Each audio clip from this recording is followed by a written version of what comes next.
Good evening and welcome to Thursdays with NAMI. My name is Peg Morrison. I'll be your host tonight. I'm the Assistant Director of NAMI North Carolina. That's the National Alliance on Mental Illness North Carolina, and I'm glad you are here. Thursdays with NAMI is our way of having conversations about what's really going on in our world, in our life, in our minds. As we close out Black History Month, I can't think of a better person to honor than Krizia Armbrister. Did I say your name correctly? Yes, you did. That was perfect. Okay, wonderful. Krizia served in the Army for 3 years and the reserves for 2. Today, she's a case manager in Fayetteville, working as part of a team to help veterans whose backgrounds are similar to hers. The Bahama native faced significant mental health stigma as a female minority service member.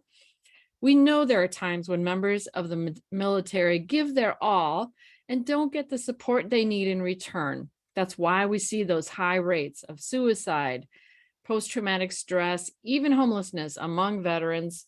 Krizia had some of those tough experiences and now uses her story to help others. We'll be hearing from her in just a moment. As usual, the first part of our show will be an interview with our guest. Partway through, we'll show a video of the week, and then we'll spend time taking questions from you, members of our virtual studio audience, live and on Facebook. Now, a quick word from our sponsors. Thursdays with NAMI is funded in part by the North Carolina Department of Health and Human Services, Division of Mental Health, Developmental Disabilities, and Substance Use Services through the Federal Community Mental Health Block Grant Fund. They have been wonderful partners to us, and we're very grateful to them. All right, without any further ado, welcome, Krizia. Thank you. Thank you. Yeah, so we always like to know about the background of our guests, what brought you here. Maybe you can tell us about yourself in a nutshell. Okay. Like you said, I'm a Bahama native. I spent all of my life up until 18 on an island. Then I joined the military in 2011. I got out of active duty in 2014 and 2016 out of the reserve.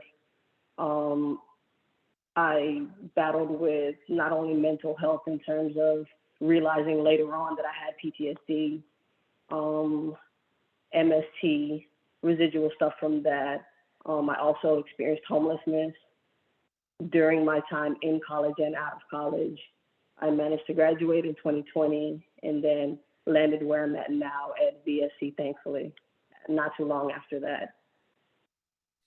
Well, you are a survivor. You are a survivor. And just to be clear, MST is military sexual trauma. It seems like the harshest type of betrayal imaginable. And it takes a lot of courage to share your story and to share, that you've put so much, you put your life on the line and have given so much to our country. And I'm really grateful that you're there, that you are such a strong survivor and that you're there helping others now.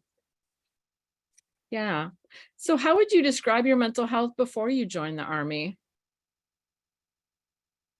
I would like to say I had, for lack of a better word, a normal, healthy mental health relationship, but also the stigma of West Indian individuals and not really diving into mental health. So I wasn't very well versed on it until I actually got my degree in psychology, that I started exploring more and realizing that that's not right. That's not how an individual should interact in certain ways, especially in society. So I would like to think that I had a pretty normal relationship with mental health before the military. Gotcha. And I think that's so typical that our culture, we just don't talk about mental health or emotional concerns that much until we have to. A lot of us. My background was Irish American, and so we really were very tight-lipped about feelings. A lot of us, I think that's a lot of Americans, and yeah, people find NAMI when they need us. People find resources when they need them. How did your military experience impact your mental health? Well, it impacted in a positive way at first, and then towards the end, I just started cycling the drain. because I left the only country that I knew. I left everything and everyone. So it was very fresh, very new. Being exposed, like culture shock was a huge thing for me. Back on the island, everything is very calm and chill, very breezy. And coming to America, it was so fast paced. And like I had culture shock really bad before the military. At one point, I came to Florida and I was inside for like 3 months because things were just so fast for me. I didn't know how to adapt to that mentally. But after that, joining the military, just adapting to a whole different way of living aside from culture, it was very new. But I familiarized myself with it very fast. It's either you adapt or you don't. And it was one of those things where failure wasn't an option for me. So adaptation was a thing. Even to now, there's so certain aspects in terms of the way I speak that had to be ingrained out of me in the military. I got hazed a lot for my accent. So certain times when I'm stressed out a lot, you can hear my accent come out, but it's still ingrained in me now that I speak a certain way, even almost 10 years later from my active duty time. You can hear it sometimes. That's interesting that you pointed out. It hadn't struck me that you're a Bahama native and you have no accent at all. You sound like you grew up in the Midwest somewhere. Interesting. And so did you say you stayed indoors for 3 months at one point? Yes, when I first moved here, that was in 2010, and I came from the Bahamas to Florida, and it was so Miami and it was so fast paced, and I just couldn't wrap my head around it, and I just was so unprepared. I didn't know how to catch the bus. I didn't know how to do minor things that was necessary for an 18-year-old to live, because life is so different on the island. So it took me a while to just be able to breathe that in and just familiarize myself with the lay of the land and just learn how things worked outside of my country. So it was a difficult time, but something that I learned from very quickly. Sure. I think American culture is pretty stressful. We put a lot of pressure on ourselves, especially with social media. That's just amped everything up. But to look a certain way and act a certain way and have certain things and to move fast and get a lot done, I think there's a lot of pressure in our culture. And it sounds like you came from just more low key, maybe more community focused. Yeah, community focused, snail mail, like that was us. So coming here, and then everything was so fast paced. Like, okay, you need something done now, you go here and you go there, and it's done in a day. Back home, that would take like 2-3 weeks. And I was like, wow, there's so much going on. Sure. So it was definitely a lot. I can understand that. It would be overwhelming, but somehow you hung in there. And you face significant mental health stigma as a female minority service member, as we've mentioned. What did that look like? How did you overcome that? It was different things, because there was the cultural aspect that I faced stigma on, with being from another place, not understanding the cultural differences. And then there was individuals that didn't respect that. And then there's also the aspect of when my sexual trauma happened, of not being able to communicate that with another individual and have them understand me. Because if nobody knows the culture of the military is, you go into mental health or you go into any establishment to just do that inner work and that internal healing, and you're seen as weak. You're seen as somebody that always wants to go to sick hall. You're malingering. Like, there's nothing wrong with you. Just suck it up and you'll be okay. And that was one of the things that I had to face. So going through that, other than confiding in my battle buddies, it was something that I couldn't tell anybody until I started acting out in anger. And now it was forced. It's like, okay, well, you need to go somewhere. You need to go to anger management. And nobody sought to dig deeper and figure out, why is she angry? What's going on? This individual just flipped the switch and turned a 180. What happened? Nobody cared about what happened. It was just corrective action for what's going on now. That sounds really painful. So w- you were in a culture where, the response to any kind of pain is man up or buck up, whatever. So did you try to talk about it, or did you feel like there's just no space to try and talk about this? Well, I did, and was the individuals that I tried to confide in that made me feel as if the way I was viewing things was the incorrect way that things happened, and that just completely depleted my confidence and my willingness to even interact with another individual and tell them my story and tell them what happened, because now I, the victim, now feel like the villain. So what use is it me telling you what happened to me when it's my fault, or I'm ruining somebody else's career if I say something, or if I do it this way? Well, hey, if you decide to take this any further, this is what's going to happen. This person has a family. What about my family? What about what I had going on? And it was just to the point where it wasn't worth it to me at that time saying anything, because that individual completely betrayed my trust at that point in time. When I needed something, they gave me the exact opposite of what I needed. I didn't get support. Hmm. So it sounds like the classic victim blaming. The problem isn't the perpetrator. The problem is someone else speaking their truth and ruining, quote unquote, ruining someone's life, or, you were stirring the pot in some way. And well, the Me Too movement has happened. I think that's changed a little bit.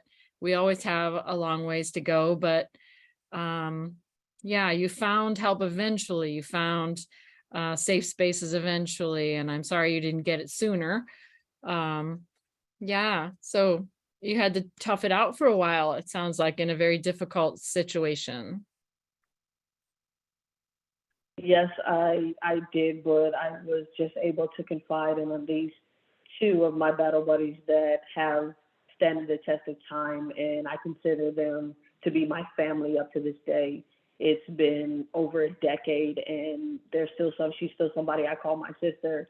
Her Mm. dog plays with my dog. She travels 6 hours to come to Fayetteville and spend time with me. One of my dogs' birthday is today. She sent me a text message and told me to tell him happy birthday. So we still very much have that tight knit relationship. And it's things like that that just kept me going a little bit longer and just kept me out of that dark space in the back of my head. Oh, that's beautiful. Okay, so you had support in one corner. It wasn't the bulk of your life when you were in the service, but you got something that was sustaining you and is still there. Good. I'm so glad you had that. Um, so tell us about your work today with the Veteran Services of the Carolinas in Fayetteville. Yeah, so Veteran Service of the Carolinas, what I started doing was I was a peer support specialist, and I was that individual under the bridges, in the woods, in the homeless shelter. And that's still something that I do even in my new position today. And that's finding veterans that are experiencing homelessness, that have substance use issues, as well as co-occurring disorders such as mental health, SMIs, and different things of that nature. So my job at that point was to make connections with those individuals based on my own experiences of dealing with mental health and substance use at the time, and being homeless. So it wasn't me coming from a clinical aspect of things, but me coming from lived experience. Like, I see you because I was you. And that's what drove me into this work today, is that when I approach any veteran, no matter the circumstances, is that I see myself. So it isn't an external push to do what I do, it's an internal push. And Mm. it's because that was me. And what I needed when I was at that point was me. I needed an individual like me, so I'm being what I needed at that time for other individuals. So that's what I did as a peer support. And now I'm a case manager with the Staff Sergeant Fox grant, and that's suicide prevention. So what we do is we still do the same things, getting connected to those veterans that are experiencing suicidal ideations, and we interfere and be in that place to get them to where they need to get that mental health help, and get them connected to the VA and different services, and get them those wraparound services, so they're not alone and they'll never be alone in that situation. So I'm there until you no longer need me anymore. Hmm. All right. And Are you comfortable sharing a little bit about what precipitated your experiencing homelessness? Yeah, that's fine. It was me coming out of the military after not even knowing that I did have PTSD, what I was dealing with. And instead of me getting a ticket back to Florida to go back home, to me, that's admitting failure. And I can't go back home and admit that I couldn't do it. So I opt to stay here and no family, nowhere to go. I kind of had to tough it out and figure it out. And it was me staying on couches, me sleeping in cars, and that's just trying to figure it out until I found school. So during the school year, I was housed. And when it was winter and summer breaks, I had nowhere to go. I actually didn't fully come out of homelessness until I think it was a year before or a couple months before I got hired here. So I'm very recent out of homelessness and like couch hopping, and it's very difficult to do that with a Dane. I was one of those veterans to where I would not leave him. He was the reason I wasn't in prison. He was the reason why many days I came back home. I resulted of out of the military trying to find means to live. I instead of doing drugs, I sold drugs. So I did a lot. I dabbled in a lot of things that could have locked me up for a very long time. And my Dane was the only reason why I was like, I can't do this way today, because who's going to feed him? Who's going to take him out? Who's going to do those things? I'm the only thing that he has. So he kept me out of a lot of sticky situations. So mentally, that's what made me do better for myself and just want to get out of a different situation, because I would have nothing else if I didn't have him. And that's actually what led me to getting therapy and figuring out the roots of what's been going on, because I couldn't continue to live my life that way. So your fur baby, your emotional support animal is what kept you going and kind of kept you grounded, it sounds like. Yeah, I can relate to that so much because I've had dogs, and I thought of them as my children. And if I didn't want to get out of bed, that was what pushed me to do it. Yeah. And so why would you have felt like a failure going back to Florida? It's because I'm the eldest out of three, and there's a huge age difference between me and my siblings, almost 16 years between me and my brother. I was the first one to leave that island and go to the US and come here and build a life. So for me to have to go back to Florida and then ultimately come back home to the Bahamas would be me admitting that I couldn't do it. Me admitting that all of the sacrifices that my mother made for me to get to where I was would mean that she did it for nothing and she did it in vain. And I mean, ultimately, that was the push that I needed. I am the first college graduate of my family, so I wanted to be something that my cousins could look up to. Thank you. That they could look up to and be like, if she did it, I could do it. And for me to not be able to push through, I feel like going back home would be not only me failing myself and me failing my entire family. Wow, no pressure. Um, okay, so you would have been going home to live with your family and have them support you. That's what the situation would have been. Um, and so you were bound and determined and very resilient and just hung in there until you got your ducks in a row, it sounds like. That's a lot of strength, Krizia. Wow. All right. Um, so moving right along, what do you think is the most important message that folks need to hear regarding veterans' mental health?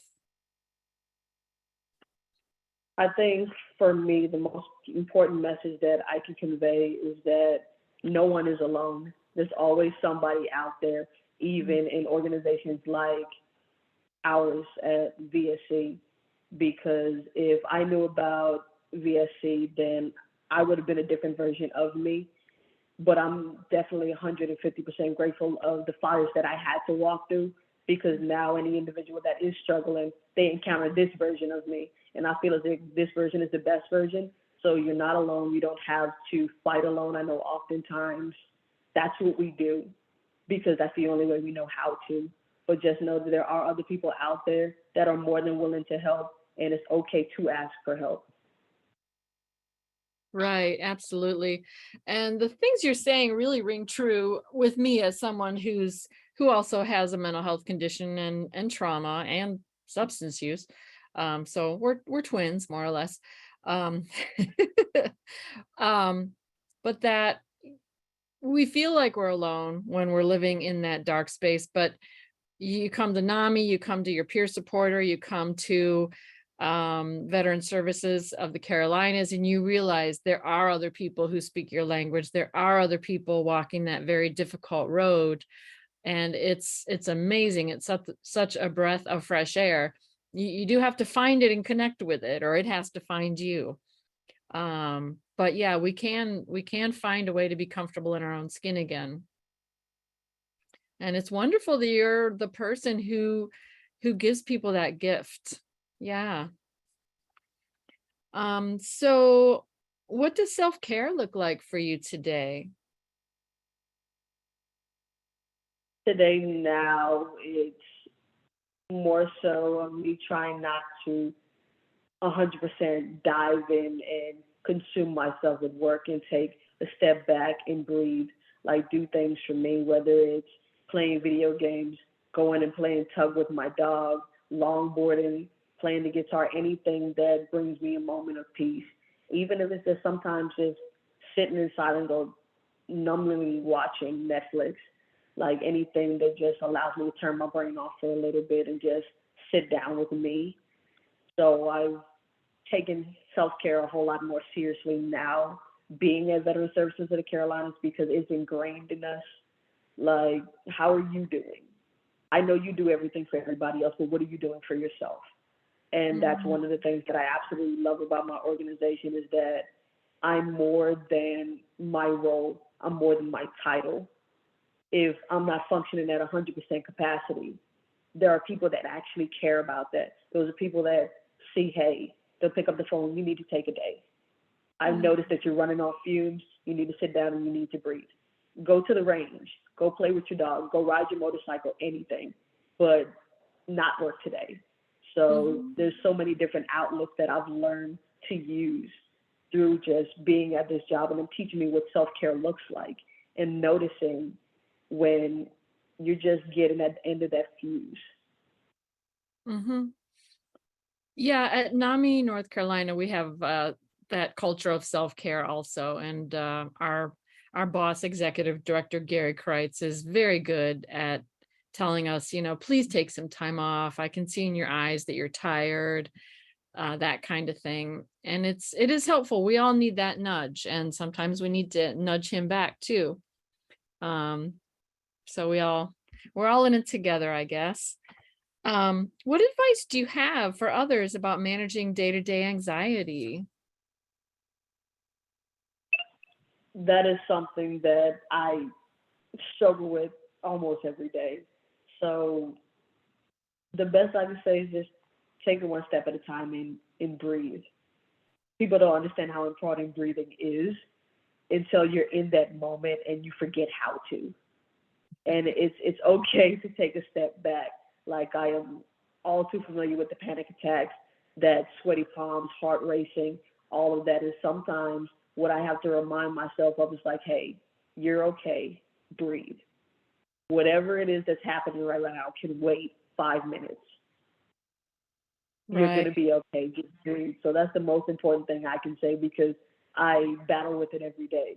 So I'm not a guru by any means, but breathing seems to help. Right, right. And I used to have a therapist who would say to me, slow down, be where your feet are. And that's kind of the same, that just take it down a notch. That helps me a lot. I relate to that one too. Um, is there anything else that you'd like to add? At this moment, I don't think so. I think I hit all the hot spots. Yeah, well, clearly you've got a lot of wisdom from your journey, and I appreciate your sharing it with us tonight. We're going to wrap up the interview portion of the show. Before we do that, I want to give a big shout out to our volunteers working behind the scenes. We've got our wonderful MSW student, Caitlin Rita from App State, and our wonderful executive director, Gary Kreitz. And of course, ultimate kudos to Krizia for spending your evening with us. So usually for our video of the week, we like to do something a little bit lighter. And this is one of our former mascots at NAMI, North Carolina, Roxy Morrison. Cute as a button.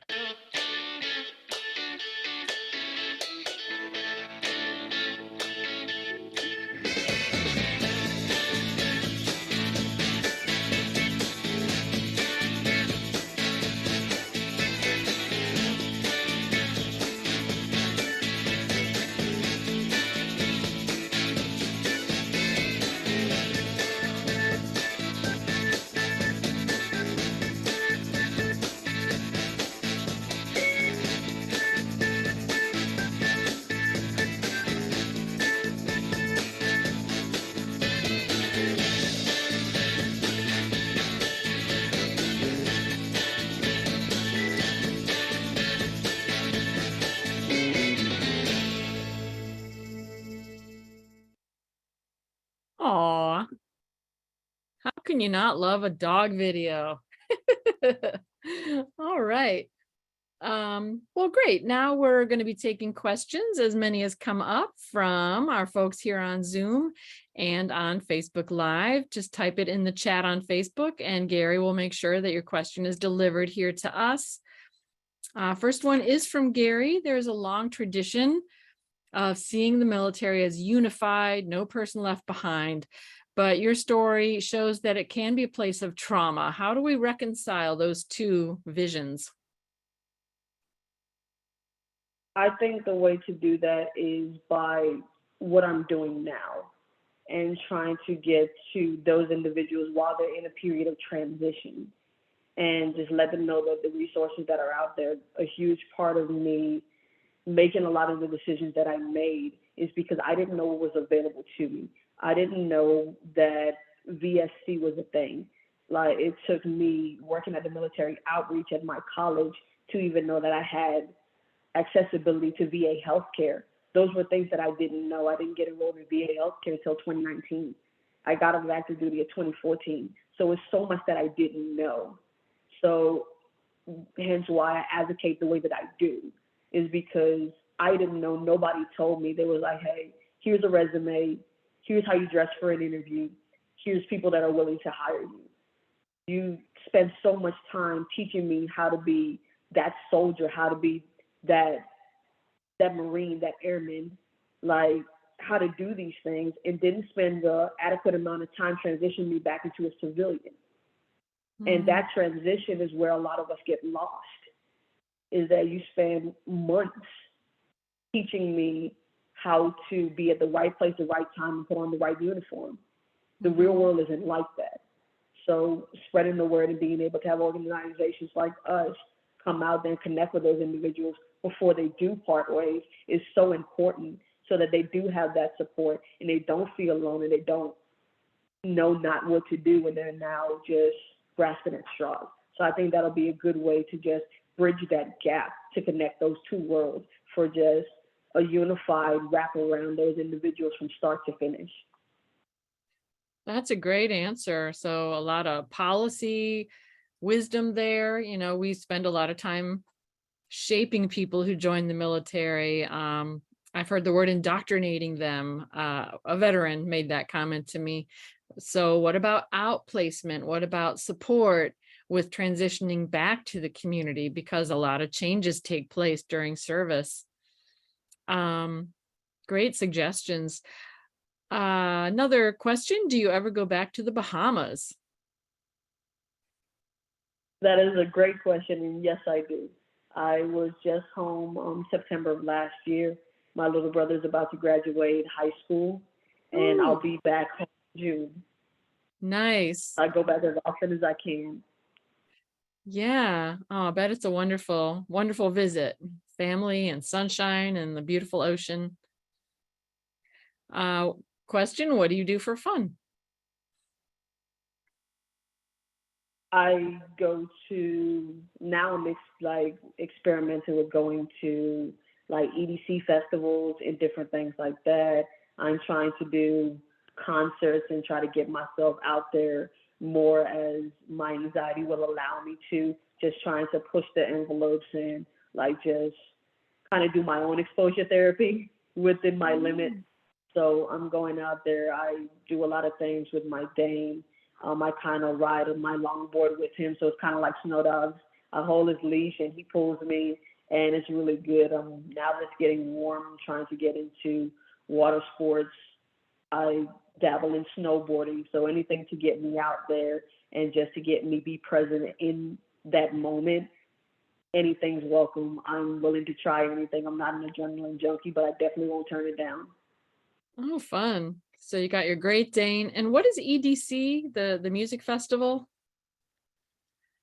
It's like electric dance music. So that those music is the one of those with all the lights, and Yeah. somehow I find so much solemn in it because it's the funnest group and the most loving group of people that you can ever be around. I never experienced it before, and I never thought that that would be something that I would like.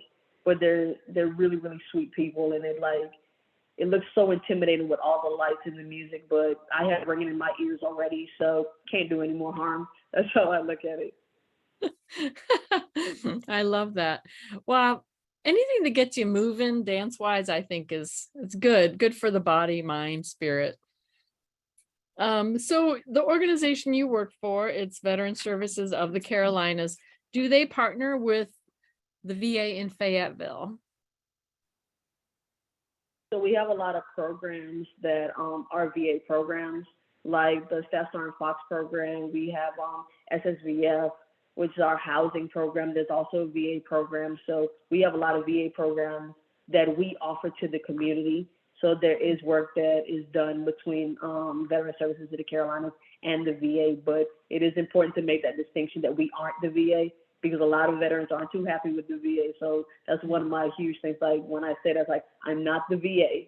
So I have to say that because you won't believe how many individuals that I encountered that would absolutely just frown upon it or just stop a whole conversation because they think I'm the VA, because they have a bad rep with that.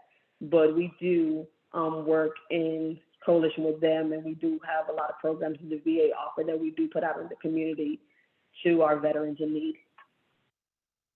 All right. That's wonderful. We just had someone stop in. Sometimes people come to our office looking for help.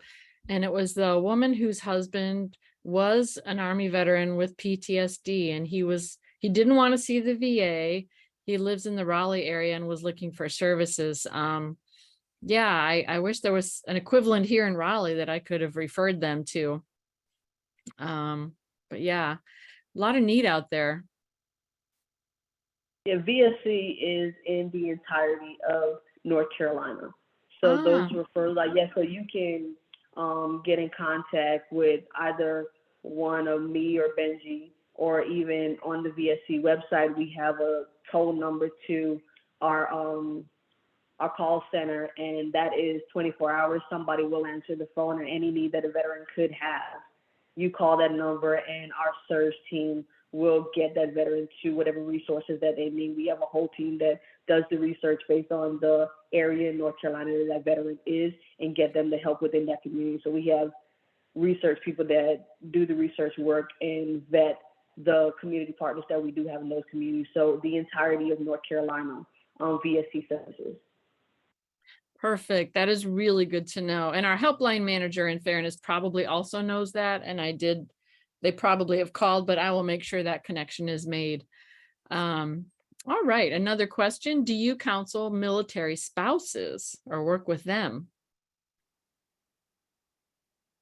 I don't have my degree in a counseling capacity, but in terms of what I can do as a peer support, I am more than willing to throw my hat in the ring and have a conversation and share my experience to any way that I can. But like I said, if counseling in a clinical capacity is something that the individual is looking for, just go on our website, call that number, and we will get the help that you need. And hopefully after this, I'll be able to put my information out, and anybody that wants to contact me, I'm more than willing to have a conversation and help however I can. Perfect. All right. And it is so helpful to hear that perspective. If a family member could talk to you and know that you survived and you sort of flourished after a tough time after leaving the military, that can be so encouraging. What advice would you give to a young woman getting ready to enter the military? That is a good one, and it's something that I actually did about 2 weeks ago as an individual that wanted to join and wanted to know, in spite of my experience, what do I have to say? And what I will say is go for it. The military is one of the things that I do not regret. I absolutely love it. If I could put the boots back on today, I absolutely will. Certain things I would do differently, but it's an experience that I don't regret at all. Just Good. go in full force and give it all you got. I absolutely loved it, despite my experience on the back end. It wasn't with the institution itself, it was individuals within the institution. That's anywhere you go. You can have a job someplace and it's not the job, it's not that organization itself, it could be the people. So I don't have anything but good things to say. It molded me into the individual that I am, gave me the experiences that I have to be able to give information and put wisdom upon other people. So I absolutely loved it. I say go for it. Well, that's really encouraging to hear. Um, so this is an interesting question. Are some ex-military folks disillusioned with the VA hospital specifically, or is it the military establishment?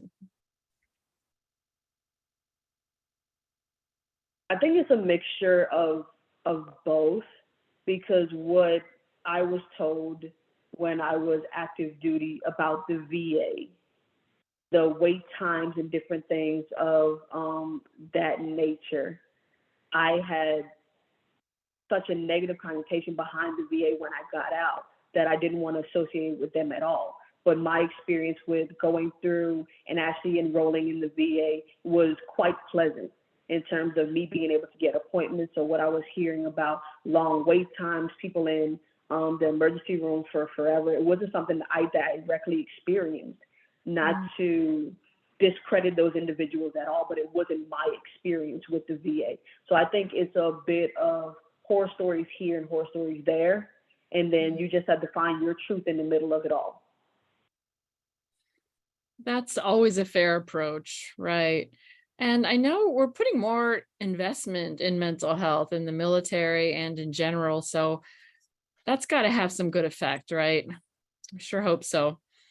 Um, so what got you through your darkest times? For me, it was people. Yeah. And I made a great deal of distancing myself from people when I didn't know what's going on. And anger is my resting emotion. So I pushed a lot of people away because I was so angry and didn't know why I was angry. And a lot of myself now is still processing how to not be angry. And masking is my default. So I put a mask on. And sometimes when that mask falls, it's really, really bad days. So it's difficult, but it's a push through type thing. I'm working on it. I'm getting there. It's always just checking in and being with people and just having people around me that know me to the core and know when, hey, that's not her, what's going on. But it was, aside from my dating, was people that really cared about me and people that knew me in spite of that darkness that helped pull me out. Like, I have a moth tattoo, and I feel like that embodies who I am, because in the darkest times, I always find the light. And those people that I have displaced in my life right now, that was the light that I hung on to when it was really, really dark times and I was at the bottom of the hole and didn't see, I didn't know which way was up. So people for me, I have very few of them. And being at VSC, it's become a family, and noticing that they're seeing those little things in me too, to know like, hey, are you okay? And sometimes people don't know what power comes behind that one sentence. Are you okay? Wow. That's a powerful answer. It is so important to check in. And I think we think it's more polite not to, maybe, but it matters. It's good to take that risk and just check in with people. Comment from Facebook: lone survivor is a good source also for combat veterans and spouses. Lone survivor. Thank you for that, Michelin. Appreciate that comment very much. All right, we've got a lull in the questions. We do have more time if you'd like to type your question in. It's in the Q&A icon on the bottom of your screen. I'm going to make some announcements. Join us next week for another great guest, Sarah Ryan. She lives with schizophrenia and has had visual hallucinations. When she began experiencing psychosis, her symptoms just took hold instantly. She didn't have her old reality anymore. She just had a whole new narrative. And that lack of insight is called anosognosia. She didn't see that she was sick. She just had a very different view of the world. Join us to hear her story and how she pulled out of that, how she refound her clarity and her sanity. Please fill out our survey when you leave Zoom. A magic survey will appear. That will help us improve over time. It helps us show our funders the value of what we do. So please fill out the survey. It's just a few quick questions, and really we'll be very grateful. And so, Krizia, do you have any other comments or any oh, nice comment in the chat box there. You're very inspirational. So good feedback for you. Is there anything you'd like to add, or what gives you hope? What gives me hope is knowing that there are individuals out there like me and different other organizations that are willing to help people that are in positions that I was in. And that's something that keeps me doing what I do and also keeps me humble at the same time. So just knowing that I'm doing something to better somebody else's life is what just gives me that push and keeps me going, to know that I could use what I've experienced and I can turn what was my nightmare into something positive for somebody else. And that keeps me doing what I'm doing and just gives me that speckle of hope that maybe the world isn't so bad after all. Wow. Well, I can't think of a better note to end on. I just love you have this sort of quiet confidence, this quiet strength and energy, and you're clearly have shown a lot of resilience in your life and come through on a really bright note and a beautiful message to help other people and lift them up. So thank you so much. Unless you have something to add, I think we're ready to call it a wrap. I just want to say thank you. It was an honor and a privilege to be able to do this, and hopefully I did all right for my first one, and it was absolutely an amazing experience. Thank you so much. Well, you are perfect. You've been a wonderful guest. You've shared with such insight and eloquence, and just like very down to earth, real person. So thank you. It's been wonderful. If you're out there and you're feeling alone, whether you're a veteran's family member, or just someone who's struggling on a different path, please reach out to us at NAMI or Veteran Services of the Carolinas. We'd love to hear from you. We speak the language, we get it, and please don't give up. You can find that space to breathe and find that space to be comfortable in your own skin again. Hang in there. Have a great night, everyone. Thanks again, Krizia. Good night.